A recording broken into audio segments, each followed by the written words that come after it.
Ladies and gentlemen, good day and welcome to the Q1 FY25 financial results earnings conference call of Sun Pharmaceutical Industries Limited.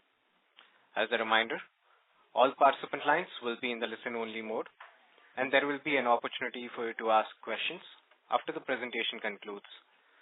Should you need assistance during the conference call, please signal an operator by pressing star then 0 on your touchtone phone.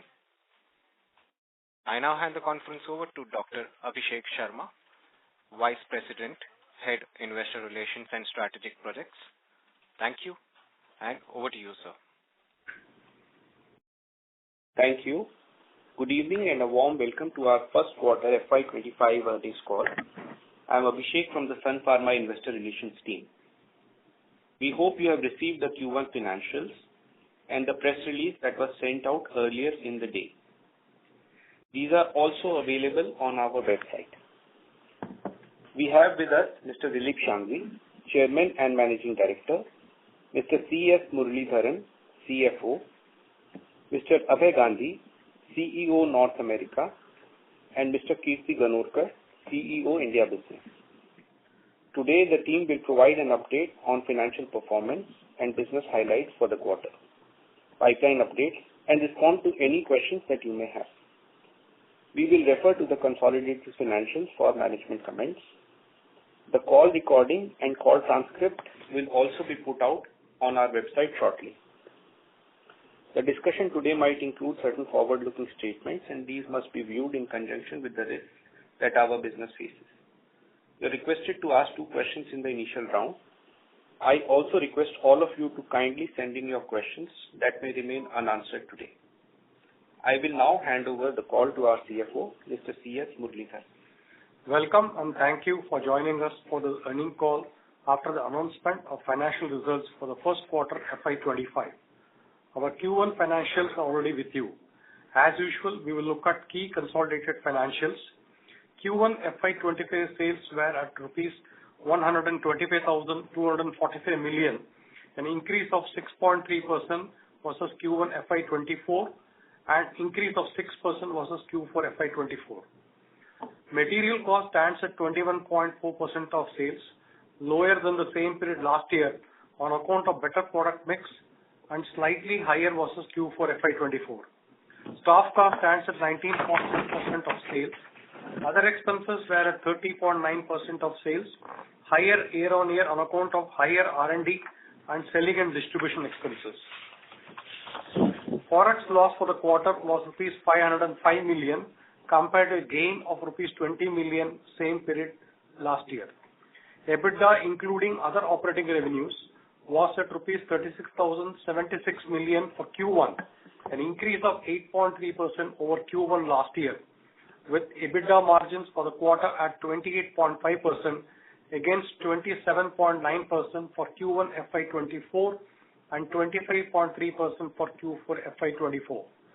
Net profit after tax for Q1 FY25 was rupees 28,356 million, up 40.2% over reported net profit of Q1 last year. Excluding adjustments of prior quarter, net profit was up 20.9%. Going forward, we expect effective tax rate to go up on a full year basis on account of number of factors including sunset of certain available exemptions. As always, our tax expense should be seen on an annualized basis. EPS for the quarter was rupees 11.8 per share. As of 30th June 2024, net cash was $2.3 billion at the consolidated level. From this quarter, we are reporting Taro financials as part of the combined entity. Over to Kirti, who will share the performance of our India business. Thank you, Murali. I shall take you through the performance of our India business.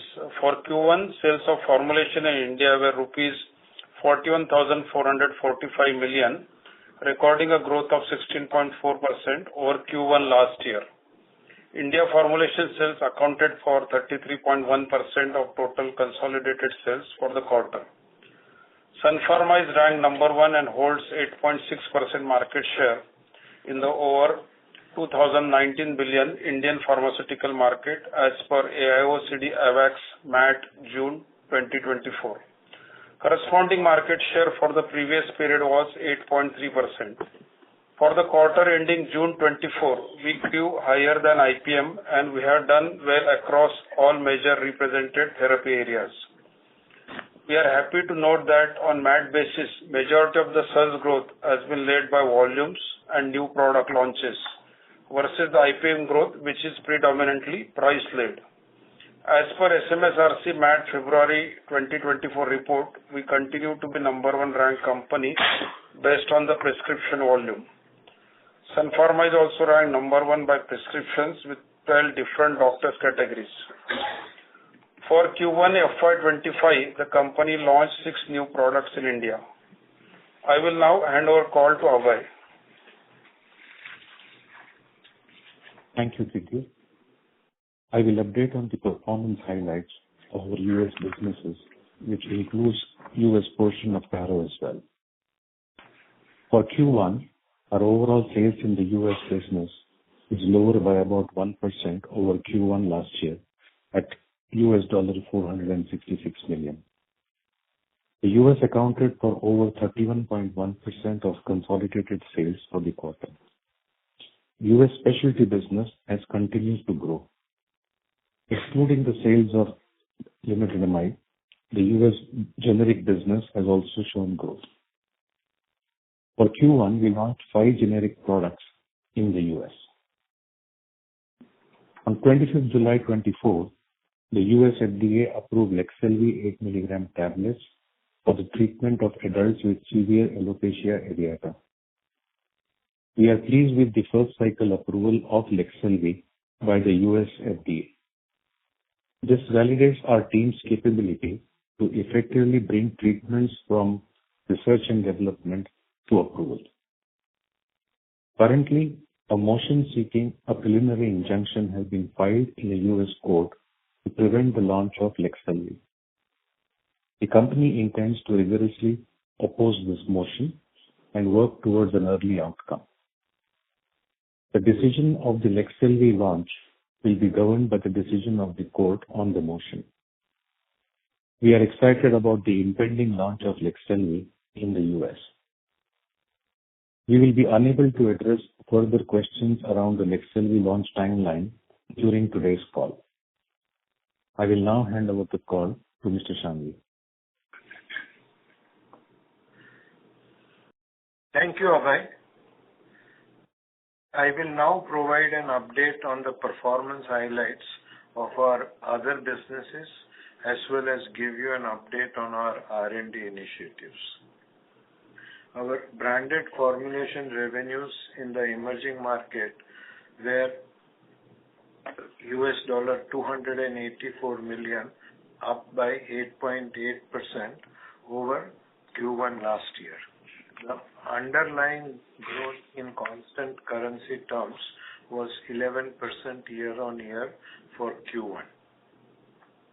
For all of our larger markets have done well in local currency terms. Emerging markets accounted for 18.9% of total consolidated revenue for Q1. Formulation revenues in rest of the world were $190 million, lower by 2.9% over Q1 FY24. Rest of the world markets accounted for approximately 12.6% of consolidated Q1 revenue. We continue to invest in building an R&D pipeline for both the global generics and the specialty businesses. Consolidated investment towards R&D for Q1 FY25 stands at rupees 7,940 million, 6.3% of sales. Specialty R&D accounted for 45.2% of total R&D spend for the quarter. Moving on to updates on global specialty. In Q1 FY25, our global specialty sales were up by 14.7% to reach $266 million. In July, European Medicines Agency validated the submission of the marketing authorization application of Nidlegy. It is the first marketing authorization application of Nidlegy and the treatment of locally advanced, fully resectable melanoma as potential first indication. In June, Sun Pharma acquired all outstanding ordinary shares of Taro other than shares already held by Sun Pharma. Taro is now a private company and wholly owned by Sun Pharma. The combined entity is better positioned to compete in the increasingly competitive generic industry. The teams are working towards seamless integration of both the organizations. With this, I would like to leave the floor open for questions. Thank you. Thank you very much. We will now begin the question and answer session. Anyone who wishes to ask a question may press star and 1 on their touchtone phone. If you wish to remove yourself from the question queue, you may press star and 2. Participants are requested to use handsets while asking a question. Ladies and gentlemen, we will wait for a moment while the question queue assembles.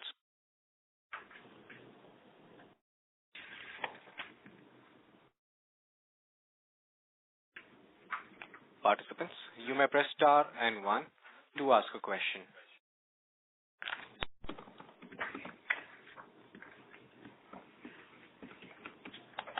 Our first question is from the line of Kunal Dhamesha from Macquarie. Please go ahead.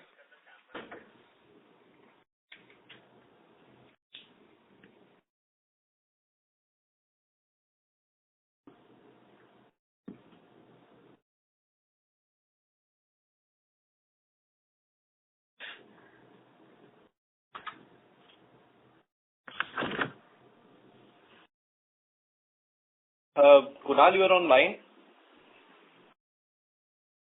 Just a moment, sir.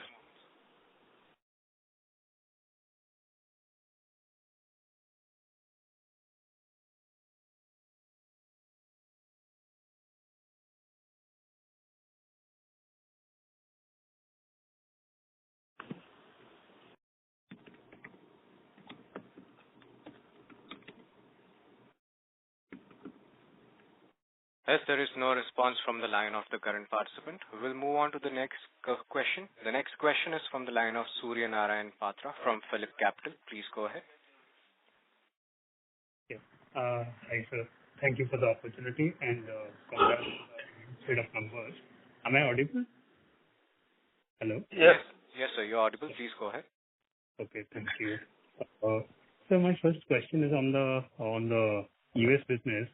Sequentially, we have seen some kind of sequentially decline. So, is it fair to believe that entire part of the slippage sequentially is led by the seasonality factor in the level? That is my first question. And also the related point is that I wanted to understand whether we have seen any sequential ramp up in the Revlimid sales, because I think the 12-month period would have expired and now this quarter would have fallen in the new 12-month period where the volume share would have gone up. So despite that, there is a slippage. So hence I wanted to clarify these 2 points relating to the quarterly slippage, what we have seen in US sales. So a large part, like you said, in the specialty side is because of the seasonality of Levulan. Barring Levulan, which for seasonality reason has declined from the previous quarter, every other specialty product has shown growth. As far as generic Revlimid is concerned, you should assume quarter 1 number to be similar to the quarter 4 number of the prior year. Okay. So that means we might not have seen any meaningful uptick in the Revlimid. That is what we should understand, right, sir? So sales of this product will always be a little episodic. So to estimate regular, consistent sales each quarter is difficult. Sure. My second point is about any update about the Chinese Ilumetri launch, any progress that we have seen, because that could be a sizable opportunity. So I'm just trying to get a sense about that.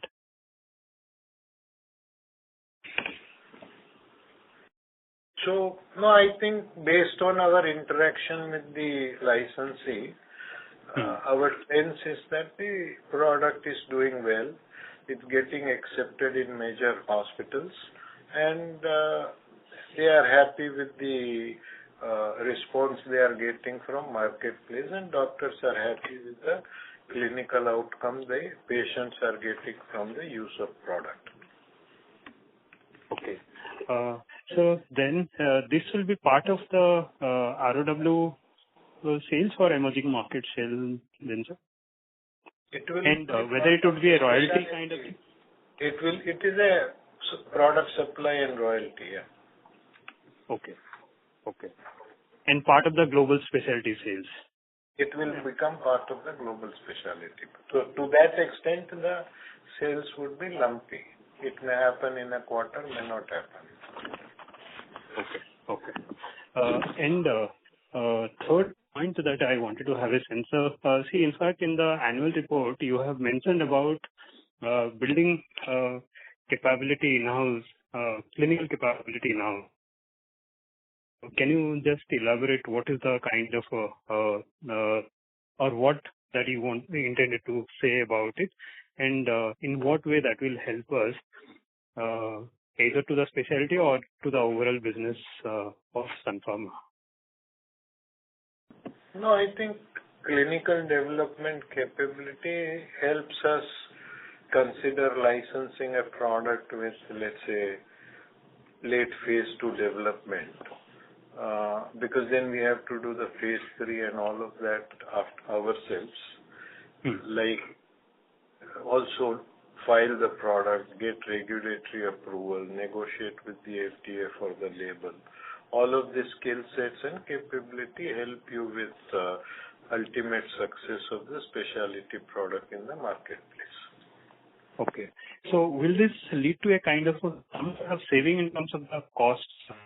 Yeah, can you join back the queue, please? Sure. Okay. Thanks.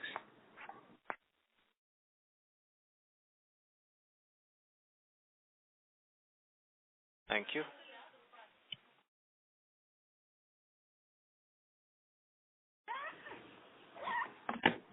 The next question is from the line of Bino Pati Parampati from Elara Capital. Please go ahead.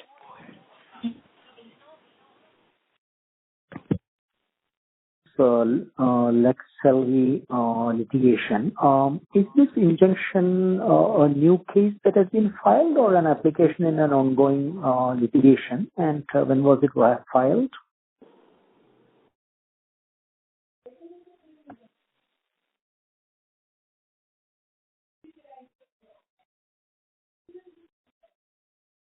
No, it's a recently filed litigation. Okay. Understood. Thank you. Thank you. The next question is from the line of Neha Manpuria from Bank of America. Please go ahead. Yeah, thanks for taking my question. Abhisa, on Winlevi, IQVIA seems to be showing very, sharp peaks and dips in prescription trends. But your comment for the last few quarters has been that we are seeing improvement there. Just wanted to understand, any reason for the discrepancy in the revenue and the RX. Is IQVIA not capturing that? And is the traction that we're seeing in Winlevi in line with the expectation, especially given the changes that you mentioned you've done in the last quarter?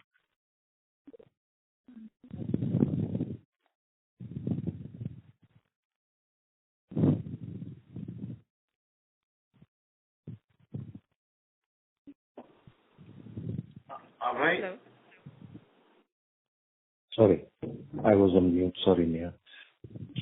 I was saying that we have consciously worked towards improving the realization per prescriptions. And that's working well. So although you may see a drop in the prescriptions, I think the product revenue is growing at a healthy pace on a smaller base, of course.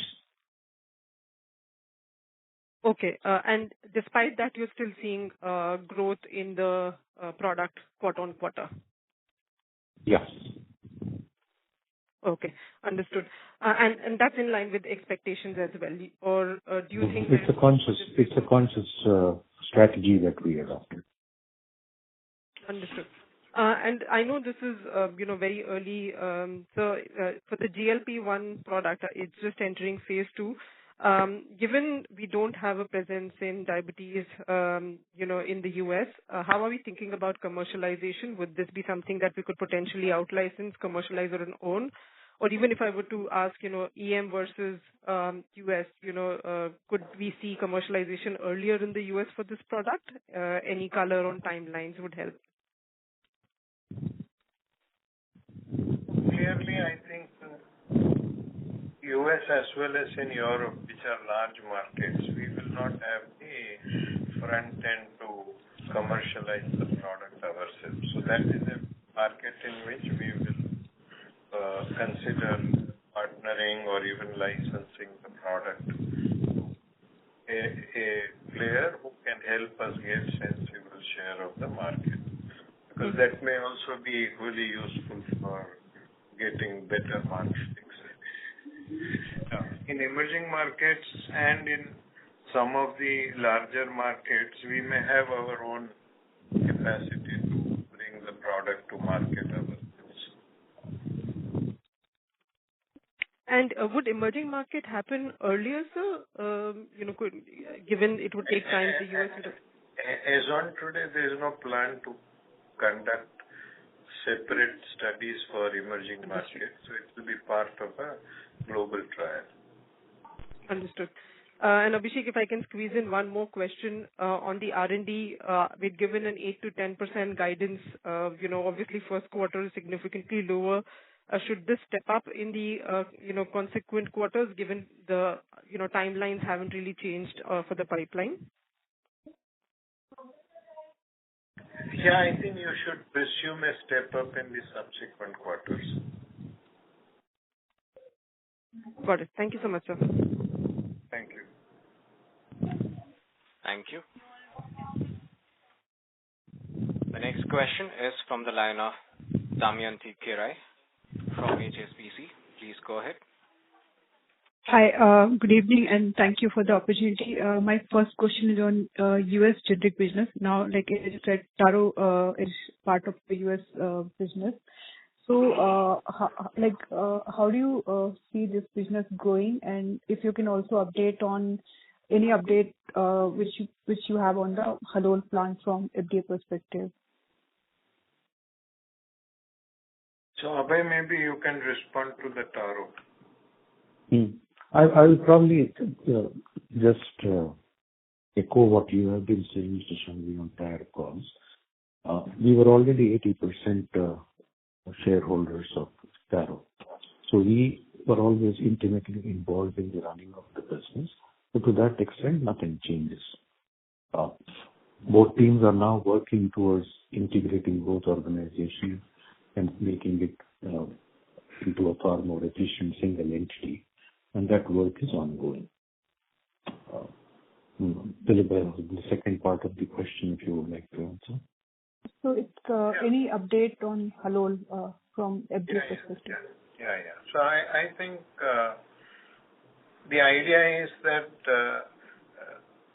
once we are clear, which should be shortly, we will request FDA for a re-audit of the facility. But that's a decision that we will take once we are 100% sure. Okay.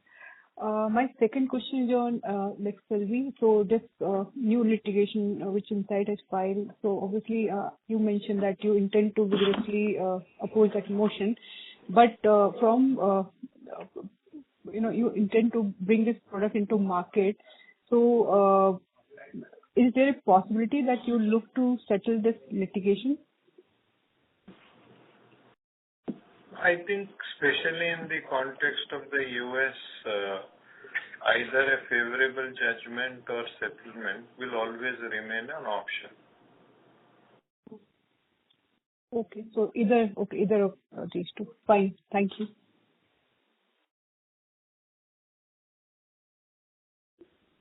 Thank you. The next question is from the line of Kunal Dhamesha from Macquarie. Please go ahead. Hi, good evening. Can you hear me? Yes, sir, loud and clear. Please go ahead. Sure. So, sir, when we look at our specialty business growth from here on for the next, let's say 2 to 3 years, what would you be planning in terms of volume growth, new product growth and pricing mix? In your view, what would be the ideal mix in this business? And for the new product related growth, would you say that our current pipeline is sufficient to support what you have in mind? Unlike, say, a market like India, where we have been operating for decades now, to have a very clear answer on how much is volume, price, and other factors that you mentioned is very difficult for us. But philosophically, we always work towards growing volumes.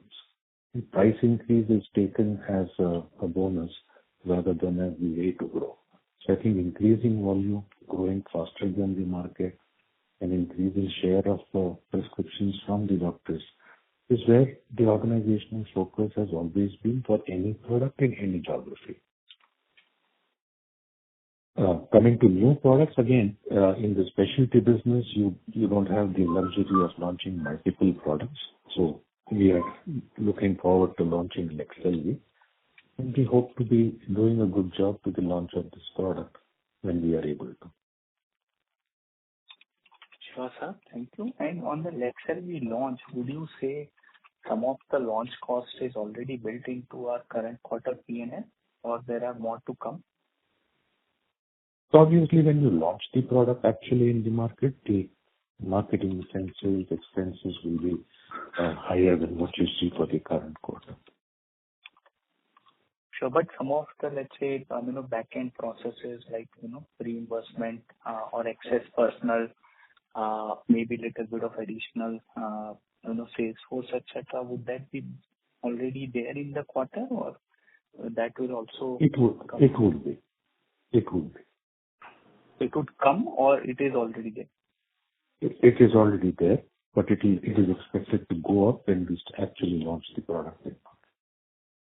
Sure, sir. And one for CFO sir, what would be your current net cash position for as of June 24? $2.3 billion. 2.3 billion. Thank you. I have more question. I'll join back the team. Thank you. The next question is from the line of Amey Chalke from GM Financial. Please go ahead.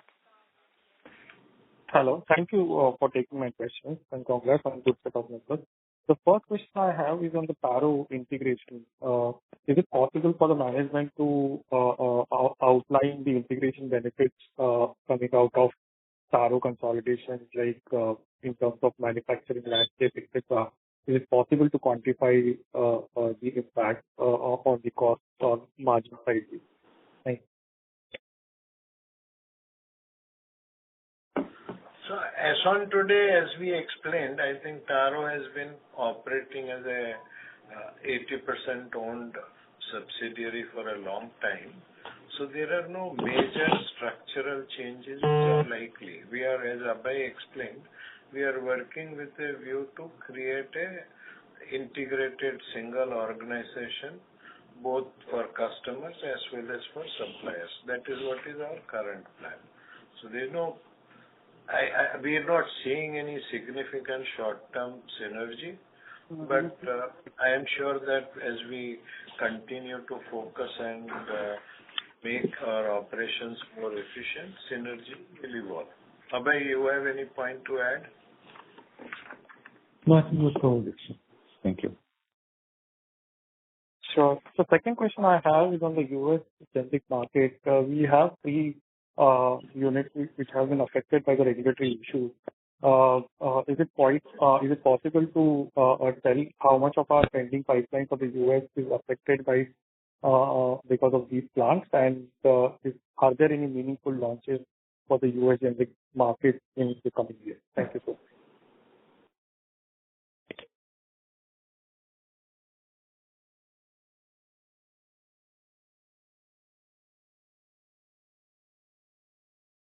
Thank you. A reminder to all. Sorry. Yeah, Abhay, if you answered, you were. No. I was saying that critical launches that are important for us in the generic business, I mean, we are not dependent on these three plants. But having said that, if I look at the total basket, naturally products that we have filed from these three facilities will be impacted.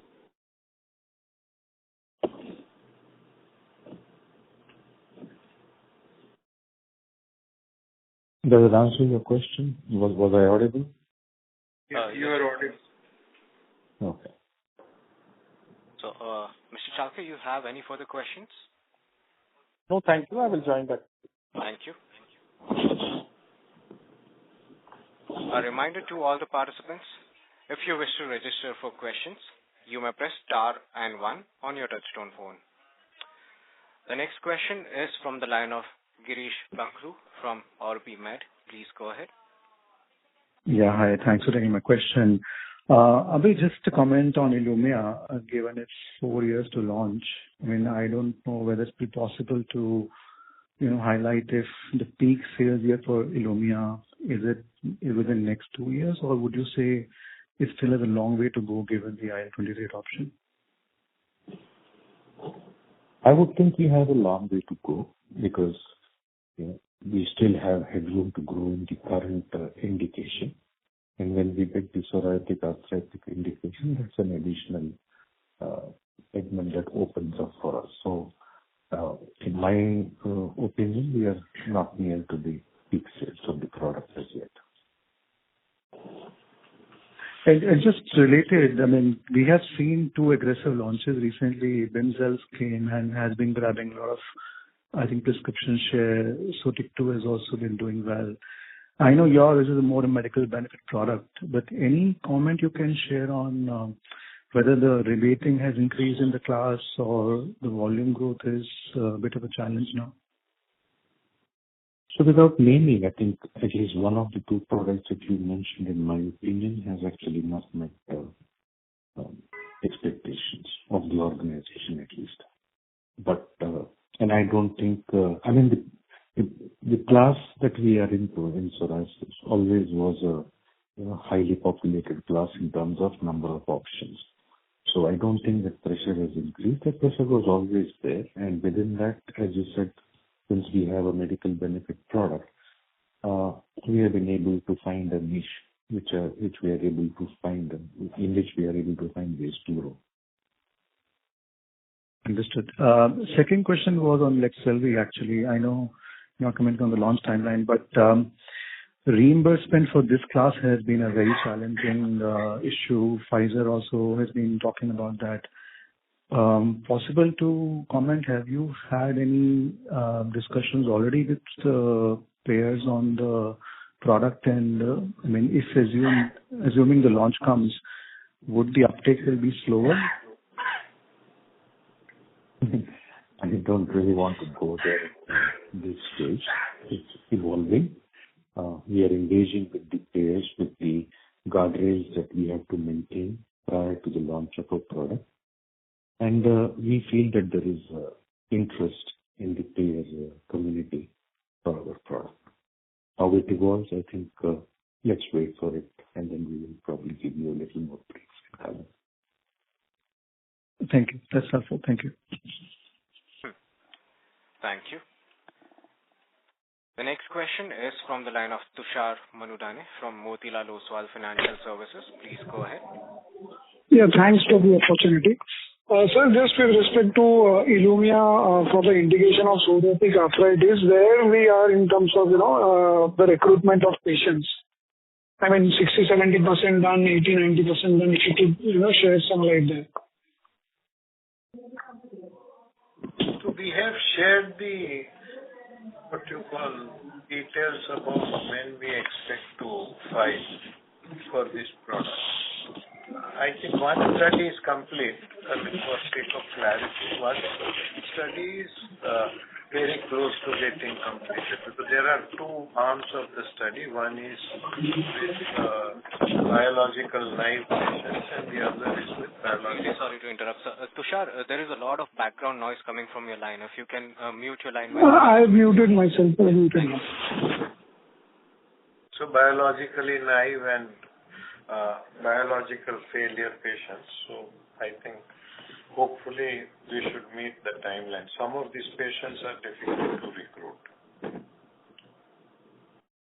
So considering that and considering the other products sort of into completing the phase 2 and sort of top line data in first of CY25, so just trying to understand what would lead to a big step up in the R&D spend as far as FY25 is concerned.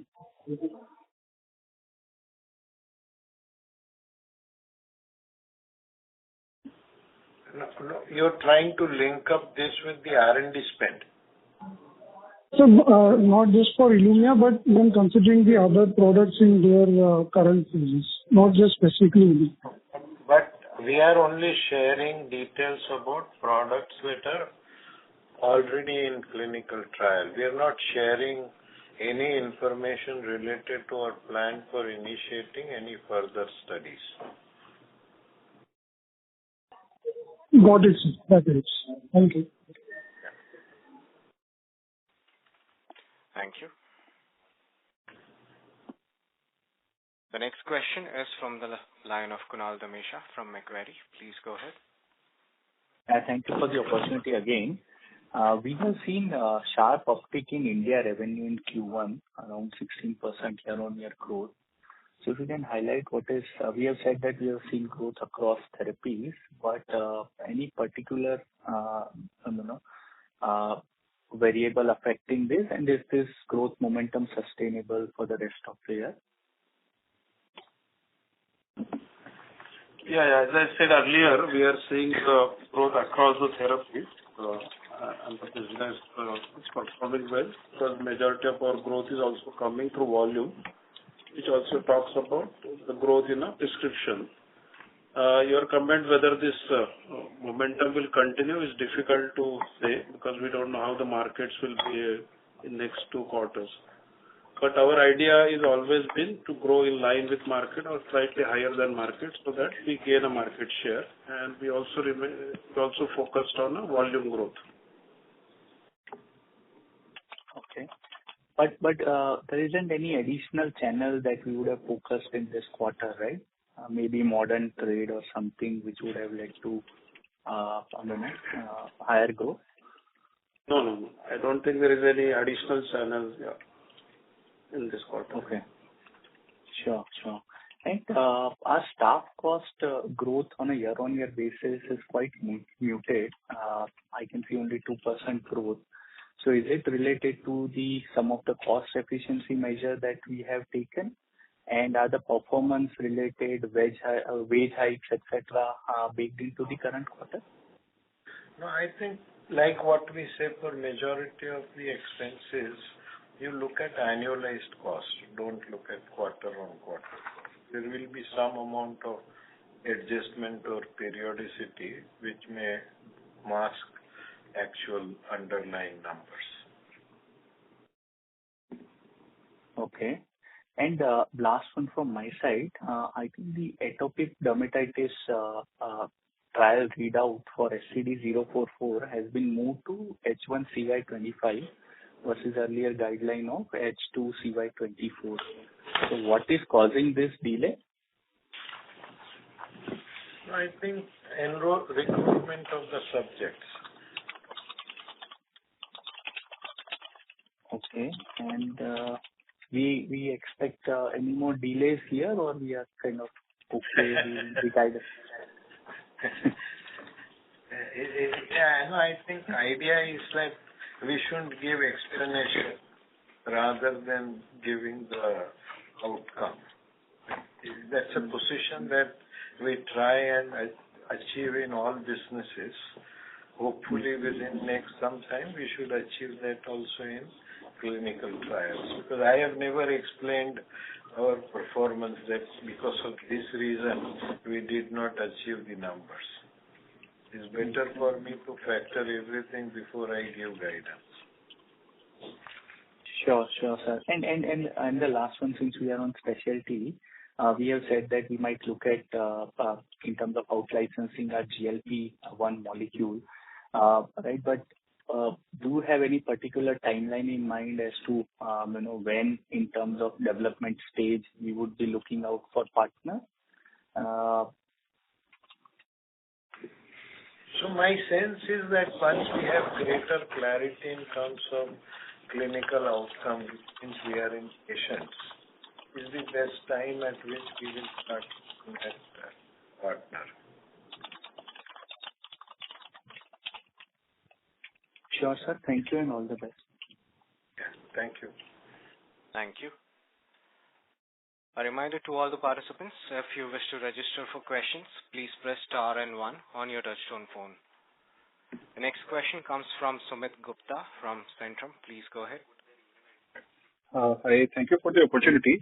So just one question on Illumya. So how much is the share in the psoriasis market and biologist category in the US? So could you please repeat? A little choppy voice from me, please.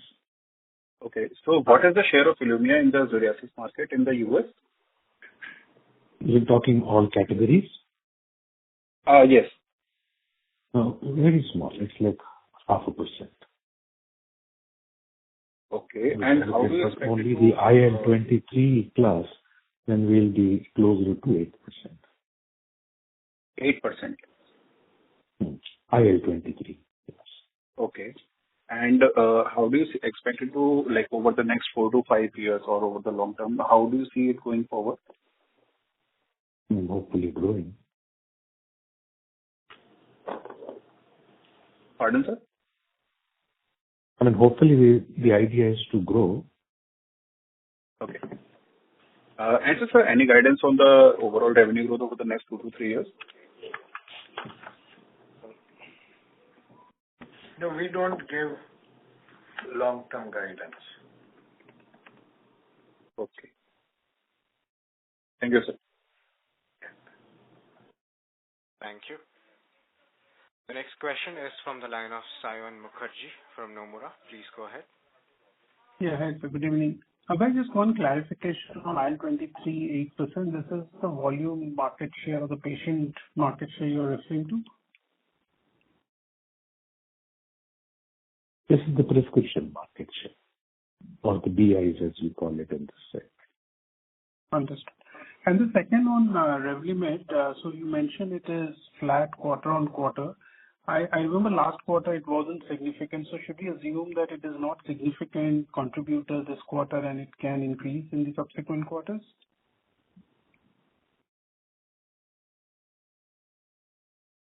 I mean, we don't guide product-wise, so for me to give you each product granularity is difficult because we don't guide. Okay, but would you say it is significant contributor in the current base that we have? I mean, I did not understand this question. What do you mean by So would you consider it a significant contributor to your revenues in the US at this point? Because this opportunity is there for a limited time. So I just wanted to understand, would you consider it as a significant contributor? So, it's a limited quantity launch, and the quantities that we have are not very high. So it's one of the important contributors to the generic business, but there are other interesting products that we have in the portfolio as well. Okay, understood. Yeah, thank you. Sayan, for this quarter, the contribution from lenalidomide was not large.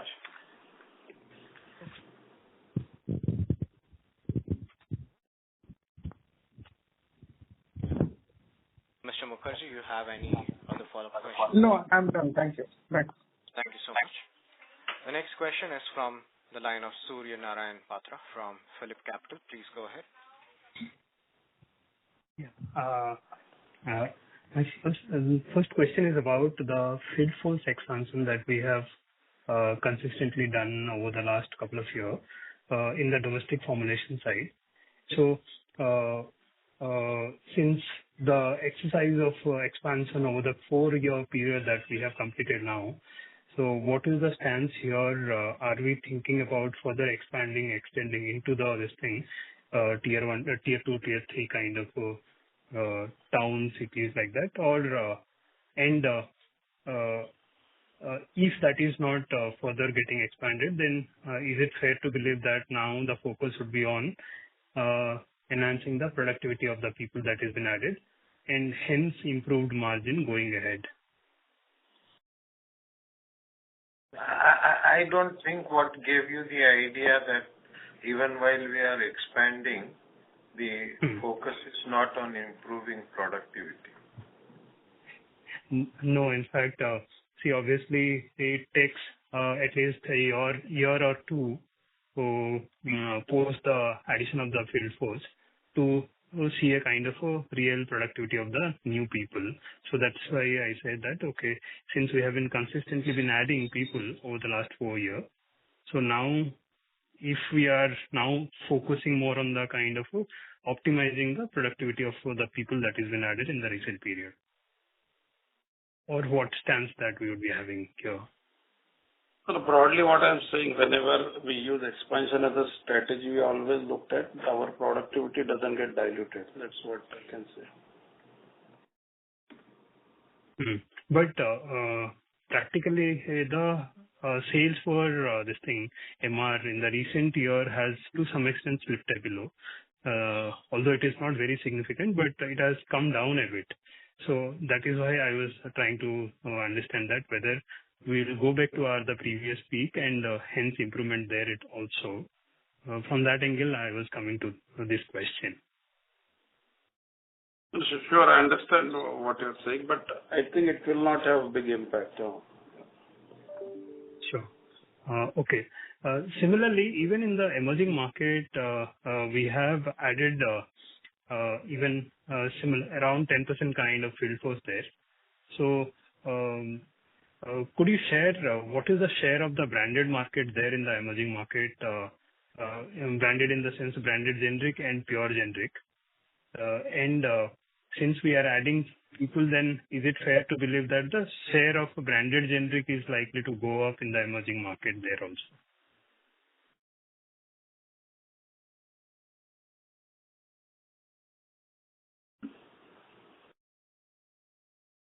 So I think broadly our entire business, excepting some tenders, almost entire emerging market business is branded generics only.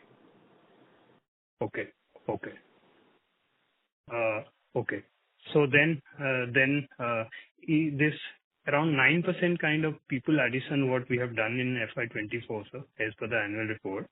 So whether this is an ongoing practice or this is kind of a special effort that we have done to boost the branded generic business? I mean, I would not know because there are a large number of countries, but I mean 8-9% is not a dramatic increase in number of people. Because we have a large, there are 3 things which we have to keep in mind. One is you have a constraint about the number of product a rep can promote. The second is number of therapy areas that rep can promote. So sometimes simply because you are starting ophthalmology product in some country, we might have to start and hire new people because same people can't go to ophthalmology. So, so decision making is country therapy specific. Okay. And is it fair to believe that Surya, can you move back in the queue, please? Yeah, sure. Okay. Thank you. Thank you.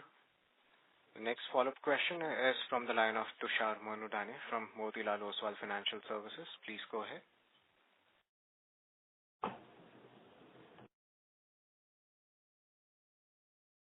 Tushar, your line is unmuted. You can proceed with your question. Yeah, am I audible? Yes, sir. Just one more question from my side. On ROW sales has been quite subdued for last 2 quarters. Any particular reason you want to call out? And also want to understand how you to think about doing forward. Tushar, your line was a lot muffled. I believe we were not able to understand your question. So if you can please try again. Is this better? Much better, sir. Yes, please go ahead. So just on ROW sales has been, in terms of growth, has been quite subdued for 2 quarters. So just would like, if you could explain the reason for the same and how to think about it going forward. Thanks. So one reason would be possibly because of the, what you call price cuts and generic product pricing pressure in Japan.